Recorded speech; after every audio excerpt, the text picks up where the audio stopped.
बंदों गुरुपद कंज कृपा सिंधु नर रूप हरि महामोहतम पुंज जासु वचन रवि कर निकर। भक्तगणों को तथा धर्म अनुरागियों को मेरा हार्दिक नमन। श्री जवाल दर्शन उपनिषद सामदेव का सामवेद खंड 2 खंड 4 में यह शब्द आया है चितम अंतर्गतम दृष्टम कृष्ण स्नानैन न शुद्धीयते सतसो अपि जलेद अर्ध्योतम सुरा भांड इवासुचि। अर्थात भीतर में रहने वाला दूषित चित्त तीर्थ स्नान से शुद्ध नहीं होता, जिस प्रकार सैकड़ों बार जल से धोने पर भी मदिरा का पात्र शुद्ध नहीं होता है। जहाँ शुद्ध चित्त पवित्र आत्मा नहीं है, दूषित है, दूषित चित्त वाला लाखों तीर्थ प्रयाग करे, उससे उसका हृदय की शुद्धि नहीं होती है। इसलिए कहते हैं निर्मल मन में ही, निर्मल आत्मा में ही परमात्मा का वास होता है। अतः जो शुद्ध चित्त आत्मा नहीं है, जिसका उसका जो है विषय आसक्त विषय में वह सुख खोजेगा और विषय के अंतर्गत अधीन होकर के विषया आसक्त होकर विषय के बारे में ही चिंतन करेगा, विषय के में ही सोचेगा, उसका सोच संकुचित हो जाती है, विषय के अंतर्गत में ही सोचते रहते रहा, जिससे कि और वह अधःपतन उसके होते चले जाता है। इस पर मैं एक दो कथा हूँ, जरा सुन लिया जाए। बहुत से सज्जन कहेगा कि भाग्य में नहीं लिखा है, भाग्य ही ठीक नहीं है, इसलिए सुख क्या होगा, संपत्ति होगा तो सुख होगा। आप छल कपट प्रपंच से बेईमानी शैतानी से धन जमा कीजिएगा तो क्या आप सुखी हो जाइएगा? यह आपको किसने कहा? सुखी होने के लिए निरोगी काया, पवित्र आत्मा अति अनिवार्य है। पवित्र आत्मा से परमात्मा की प्राप्ति होगी और निरोगी काया से सुख मिलेगा। और छल कपट प्रपंच से, पाप की कमाई से सुखी होने की जो कुचेष्टा करता है वह महामूढ़ है। वह विषय रूपी दलदल में धंस करके नाना प्रकार का दुख को सहता है। कहिए कैसे? एक उदाहरण देते हैं। 2 मित्र गया कमाने के लिए बाहर प्रदेश,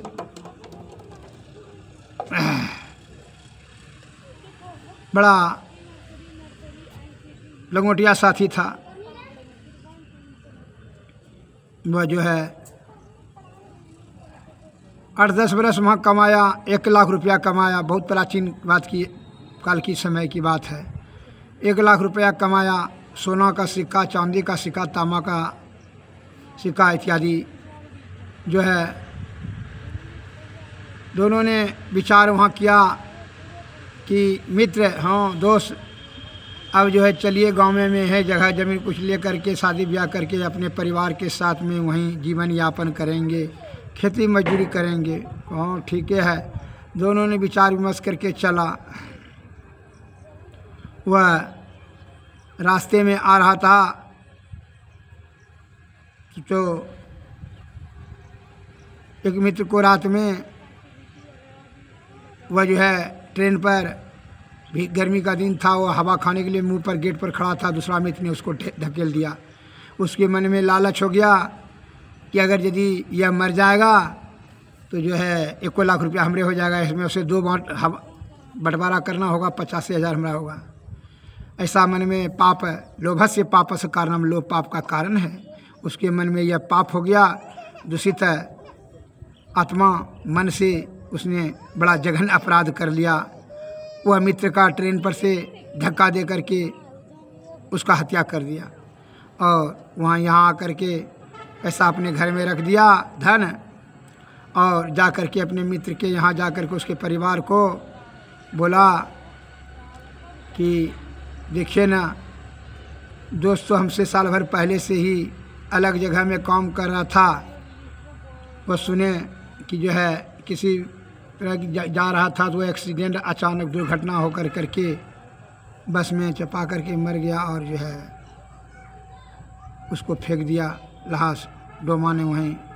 हम तो आ नहीं सके, आने जाने में तो 15 दिन लग जाता, इसलिए हम नहीं आ सके, न उसमें कोई सूचना देने का साधन था। वह परिवार मित्र का, उसका परिवार, माँ बाप तथा पत्नी दोनों रोध हो करके बेचारा बड़ा आत्मा से बड़ा दुखी रहने लगा, दुखी बड़ा हुआ। कहा अब क्या कीजिएंगे, संतोष बना कि जब ईश्वर की मर्जी यही थी क्या हुआ, अब जाने भगवान। बड़ा दुखमय जीवन व्यतीत होने लगा, उसका पाप उसको पीछा करने लगा। यह क्या क्या चतुराई और होशियारी से, छल कपट से जो है 1 लाख रुपया जो मारा, 50,000 अपने मित्र का, या 10 बीघा ज़मीन ले करके खेती बाड़ी करने लगा, शादी ब्याह भी किया, और एक पुत्र हुआ। वह पुत्र जो है बराबर बीमारी रहता था, जब से पैदा हुआ बीमारी रहता था। इस डॉक्टर वह अटना पटना भागलपुर अम्बे बहुत दूर दूर जगह जाकर बड़े बड़े डॉक्टरों से इलाज करवाया, लेकिन वह बीमारी ठीक नहीं हुआ। रोज़ इलाज कराते करते 3 साल लग गया, 3 साल का बच्चा हुआ। अब ये दोनों जीव जो है लगभग 45,000 टका खर्चा हो गया, और रात दिन उसका बच्चा का सेवा, मल मूत्र का पसीना पूछता, साफ सुथरा करता, सेवा करता, और डॉक्टर के यहाँ तत भटक कर करके जो है 5-6 बीघा ज़मीन बिक गया। अब तो 2-3 बीघा रहा। सब संपत्ति तो छिन्न भिन्न हो गया। 45,000 उस समय बहुत महत्व रखता था। अब जो है वह एक दिन दोनों जीव बड़ा रो रहा था कि पैसा भी, सब पूंजी भी छिन्न भिन्न हो गया, और लड़का भी बीमारे है, बड़ा दुख है, जब से जन्मा है तब से बीमार। सब बड़े बड़े डॉक्टर ने भी इलाज करवाया, लेकिन कोई फर्क नहीं पड़ता। अगाध दुख रूपी सागर में बह गया और रो रहा था। तब जो है वह लड़कवा जो है बच्चवा बड़ा जोर हंसा, 12वीं रात में बड़ा जोर हंसा, और वह हंसी का आवाज़ सुन करके लड़का के मुख से कि 2 साल का बच्चा इतना जोर से हंसा, और कहने लगा कि पहचानो, हम तुम्हारा पुत्र नहीं हैं, वही मित्र हैं जिसका 50,000 रुपया तुम आधा हिस्सा के पैसा के लालच में, लोभ में आकर के हमको ट्रेन से धक्का दे करके मार दिया। वही बदला लेने के लिए हम आए हैं। 45,000 रुपया खर्च करवा दिए हैं, और 3 साल तक सेवा लिए हैं ब्याज में। काम करो, बता देकर जाते हैं। बहुत तो खुश हुआ था, पाप कर करके सुखी हो जाएगा। रे पापी, लोभी लंपट लालची तीनों से भक्ति न होए, भक्ति करे कोई सुरमा जाति वरण कुल खोए। तुम लोभ करके पाप जमा कर लिया, हत्या कर दिया, और हत्या करके तू कोड़ ऋण कोड़ हत्या, कोई सुखी रहा है? हत्यारा कभी सुखी होता है? लोभी कहीं का 45,000 खर्चा कर दिया है, अब हम मर रहे हैं, 5,000 रुपया तुम क्रिया श्राद्ध में खर्च कर देना, और नहीं तो फिर जो है आएंगे और तुम्हारा जो है यह 5,000 का 50,000 फिर वसूल करेंगे यदि नहीं खर्च करेगा। वो इतना कहा और अपना प्राण त्याग दिया। जब हृदय जो पाप से कमाई कर करके छल कपट बेईमानी से जो कोई सुखी होना चाहता है, वह क्या कहता है, बड़ा रोग से ग्रसित हो जाता है। पाप ने उसको पीछा नहीं करता है। कोई देखे न देखे, खुदा तो देखता होगा। जो आप सोच रहे हैं कि पाप का कार्य कर करके छिप जाएंगे, उसका परिणाम नहीं भोगना होगा। कोई नहीं, को नहीं सुख दुख कर दाता, निज कृत कर्म भोगहु ताता। हे भाई, कोई सुख और दुख नहीं देता है, अपना जो है कृत कर्म से ही सुख दुख होता है। अतः आत्मज्ञान से सोच समझ कर हृदय रूपी तराजू पर तौल कर करके शुद्ध और पवित्र आत्मा से कार्य करें। लोभ और अहंकार, क्रोध, काम, वासना, ईर्षा, जलन से ग्रसित होकर के कोई भी कार्य न करें, जिससे कि बहुत बड़ी आपकी हानि होगी, दुर्गति जीवात्मा की होगी और उसका पाप आपको ढोना पड़ेगा, उसका शुभ परिणाम कभी नहीं होगा। अतः दुर्गति आपकी निश्चित हो जाएगी। इस प्रकार कहा कि लकवा प्राण त्याग दिया और 5,000 टका जो बचा हुआ भी ज़मीन बेच करके 2 बीघा उसको जो है क्रिया श्राद्ध कर दिया, फिर यह कमाने खाने लगा। इसलिए कहता है मनो इच्छा सर्वनाशम दैव इच्छा परवली राज कन्या राज द्वारे भी प्रभालु भक्ष्य की। शुद्ध चित्त पवित्र आत्मा से किया गया कार्य ही आपका धर्म होगा, वही सुख का आधार होगा। इसलिए कहता है कि परम सुख, अगर सुख चाहिए या परम सुख चाहिए तो शुद्ध चित्त आत्मा से ही सुख और परम सुख की प्राप्ति होती है। परम सुख परमात्मा की प्राप्ति करने के लिए सद्गुरु की आवश्यकता है और सुख प्राप्त करने के लिए ज्ञानी की आवश्यकता है। सद्गुरु के कृपा से ही आप विषय त्याग करने की शक्ति प्राप्त होगी, क्योंकि उनकी बिना दया से जो है आपका विषय त्याग अत्यंत दुर्लभ है। और जब तक विषय त्याग करके इंद्रियातीत होकर अंतर्मुखी अंत साधना से ही ईश्वर प्राप्त किया जा सकता है। सुषुम्ना नाड़ी में ध्यान कर करके आप चित्त को अस्थिर करें अज्ञान चक्र पर और अंधकार प्रकाश और शब्द मंडल के परे निशब्द सार शब्द और उसके ऊपर में जो है निशब्द में जा आकर के आप उसे ब्रह्म की प्राप्ति करेंगे। ये सभी अध्यात्म का ज्ञान, साधु की संगति, विषय त्याग की शक्ति, प्राण स्पंदन वायु का ज्ञान, निरुद्ध करने की ज्ञान, यह सद्गुरु की कृपा से ही प्राप्त की जा सकती है। इसलिए सद्गुरु के शरण में जाएं। और बहुत से जो है सज्जन कहते हैं कि भाग में नहीं लिखा है, कर्म के अनुसार से भाग बनेगा। कैसे, मैं उसका उदाहरण दे देता हूँ। जो है प्राचीन काल के एक बहुत बड़ी धनी व्यक्ति था, उसका नाम था संपत राव। उसके घर में ऐशो आराम की सारी वस्तुएं मौजूद थी। तब सब तरह का सुख सुविधा साधन उपलब्ध था, लेकिन बेटा बेटी नहीं था। जो बहुत जो है दान पुण्य धन तपस्या तीर्थ करने पर जो है ईश्वर की कृपा से एक लड़की हुई। एक महात्मा ने आशीर्वाद दिया तो एक लड़की हुई। जब लड़की सियानी हो गई तो पिता ने सोच समझ करके एक धनी परिवार के पुत्र से विवाह कर दिया। सुखपूर्वक अपने ससुराल चल रहने लगी। लड़की का ससुर का जब निधन हो गया तो पुत्र ने अर्थात उस सेठ जी का जमाई ने जो है व्यापारी में जिम्मेवारी आगे उन्होंने कभी कभार कारोबार में अपना मन नहीं लगाया। सब काम जो है मुनि पर छोड़ दिया। धीरे धीरे उनके कदम भी भटकने लगे और शराब जो है अपना वेश्यावृत्ति में जो है वो अपना समय लगाने लगा। उस व्यसन के चलते उनकी दौलत संपत्ति नष्ट हो गई। एक दिन ऐसा हुआ गरीबी के जीवन में जीने लगा। पत्नी ने सेठ जी संपत राव से पूछा कि आप तो दुनिया का मदद करते रहते हैं, आप अपनी पुत्री का और ध्यान क्यों नहीं देते हैं। सेठ जी ने समझाया कि दामाद बुरी आदतों का शिकार हो गया है और व्यापार में मन नहीं लगाता है, अतः मैं कितना भी उसको धन दे दूंगा वह बर्बाद ही कर देगा। क्योंकि इसलिए पत्नी ने बहुत आग्रह करने पर सेठ जी ने पत्नी ने बहुत कहा कि आप दे करके देखिए, अपने जमाई का कुछ मदद कीजिए।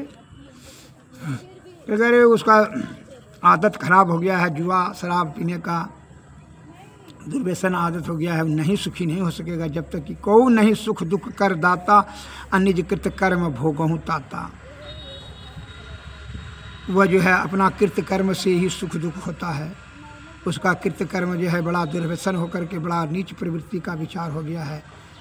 जुआ खेलता है, शराब पीता है, नशा खा करके जो है इधर उधर बौखले फिरता है। उसका दुष्परिणाम से उसको सुखी नहीं होगा। सेठ जी के पत्नी ने कहा जमा है बेटी है, उसको दुख होता है, लाख कुछ पूंजी दीजिए। तो ठीक है, उसने 10 लाख रुपया दे दिया। जो है 5-6 महीना में हुआ नशा तशा जुआ तुआ खेल करके सब पैसा खत्म कर दिया। सेठ जी ने कहा देख लिया ना, अब उसको नहीं देंगे। वो नहीं देने लगा, बड़ा दुख से तकलीफ होने लगा, बड़ा इधर उधर भटकने लगा। नशेड़ी शराबी तो जानबे करते हैं, दृढ़ता के कारण से खाने में भी बहुत तकलीफ होने लगा। घर भी गिरवी रख दिया, वो भी 2-3 महीना में ख़त्म कर दिया। अब तो बड़ा मुश्किल होने लगा। सेठ जी बाहर किसी काम से करने गए थे, तब तक उसका बेटी जमाए आए। बेटी ने माँ को जो है रो रो करके सब कथा सुनाई कि रात दिन ये जुआ खेलता है, शराब पीता है, नशा होता है, खाने उने का ठिकाने नहीं है, घर में गिरवी हो गया है। उसकी माँ को दया आ गई, कहा ठीक है पिताजी तुम्हारा तो यहाँ है नहीं, ठीक है हम तुमको मदद करते हैं, करेंगे, ठीक है। मने मन में है, मुंशी दीवान जाने नहीं, किसी को कुछ नहीं बोली। अपनी बेटी जमाई का मदद करने के बारे में मन में ठान लिया और जो है 10 किलो मिठाई घर में बना करके बेटी जमाई जाएगा। तो 4-5 दिन रहे थे, 5वां-6वां दिन जो जाने लगी, और मिठाई 10 किलो सेठिन ने बनाई और मिठाई के बीच में सोना का सिक्का देते गई।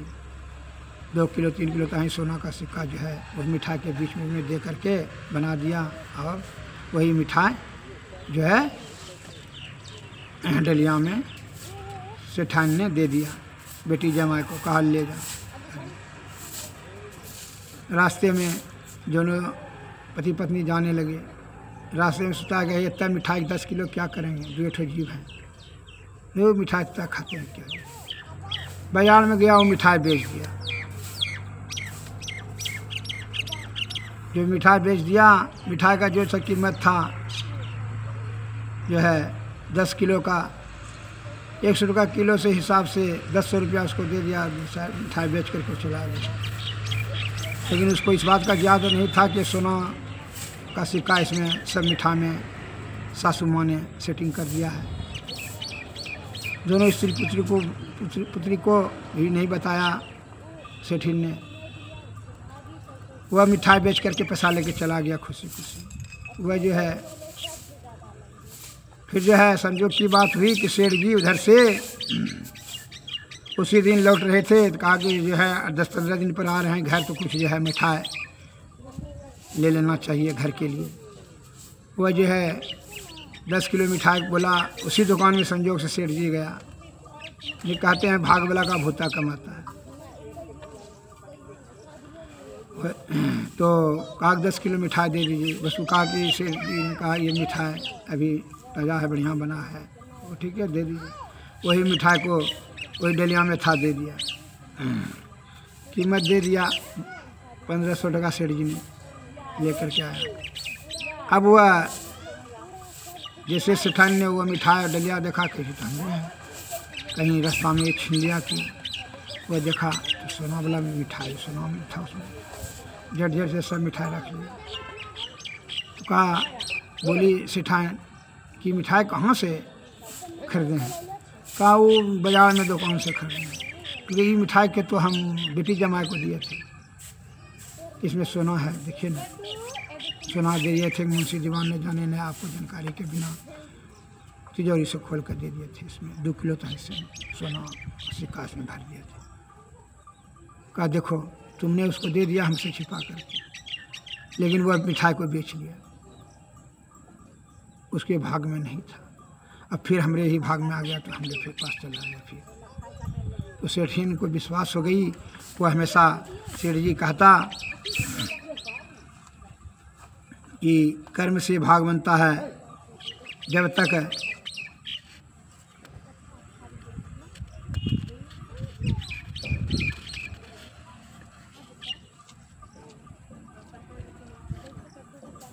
सही आदत नहीं होगा तब तक वो सुखी नहीं होगा। कर्म करेगा उन्हीं अनुसार से फल मिलता है इस जगत में। अतः सुकर्म से ही सद्बुद्धि होता है, सत्व ज्ञान होता है, सतलोक की प्राप्ति होता है। कुकर्म से कुबुद्धि होता है, दुर्व्यसन से पाप ताप संताप पैदा होता है और उसी कारण से दुर्गति होता है। इसलिए कहा को नहीं सुख दुख कर दाता, निज कृत कर्म भोग हूँ दाता। विषय वासना का जब तक वो त्याग नहीं करेगा तो कोई भी सुख और परम सुख की प्राप्ति नहीं कर सकता। इसलिए संत महात्मा लोग कर विषय वासना छूटत न मन से, नाहक वैन नर बैराग्य करे, जल बिच मीन वजे बंसी में, जीव के कारण प्राण हरे, सो रस नावस कियो न जोगी, नाहक इंद्रिय साधि मरे, वन में रहत मृगा निशिवासर, न काहू के दोष करे, सो मुरली धुनि सुनन कारण, व्यादावान से प्राण हरे, नैनन के कारण जरई पतिंगा, पारस पाई गजराज हरे, नासा कारण भर मर नाश भौ, पांचों रस ले पांच मरे, तीन कोटि तीरथ तप पूजा, मुनि हो के ध्यान धरे, लक्ष्मी पतिता लगी सब छूटे, ला जा लगी मन नहीं हाथ करे, विषय वासना छूटत न मन से, नाहक नर वैराग्य करे, जल बिच मीन बजे बंसी में, जीव के कारण प्राण हरे, सो रस नावस कियो न जोगी, नाहक इंद्रिय साधि मरे। श्री सद्गुरु।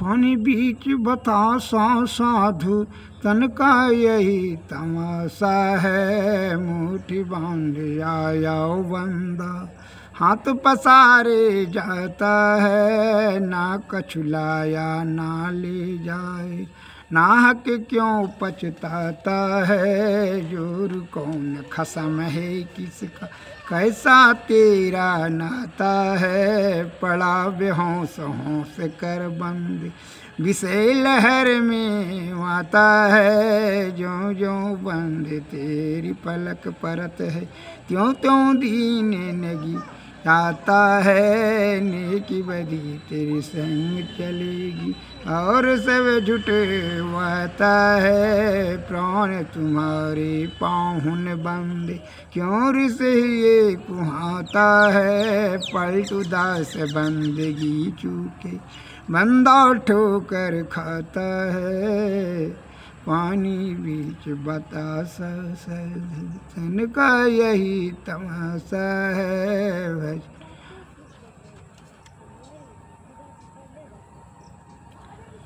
मन रे तू काहे फिरत बौराना, अभी सुख सिकावन मेरो चूल्हा भयो पुराना, मन रे तू कहाँ फिरत बौराना, मानुष जन्म पदार्थ पाए, भजसी न क्यों भगवाना, अंत काल आखिर पछताए, यमपुर होत ठिकाना, क्यों करार भजन करिवे को, सो अब बात भुलाना, केस सफेद भयो तब तीर, पहुँचा यम परवाना, नारी नेह देह से छाड़े, नैनन ज्योति झपलाना, कुल परिवार बात नहीं पूछ, कहता वचन कटुलाना, बहुत कमाया सोच भयो है, ले ले धरत खजाना,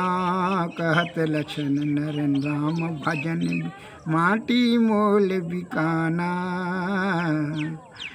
मन रे तू कहाँ फिरत बौराना।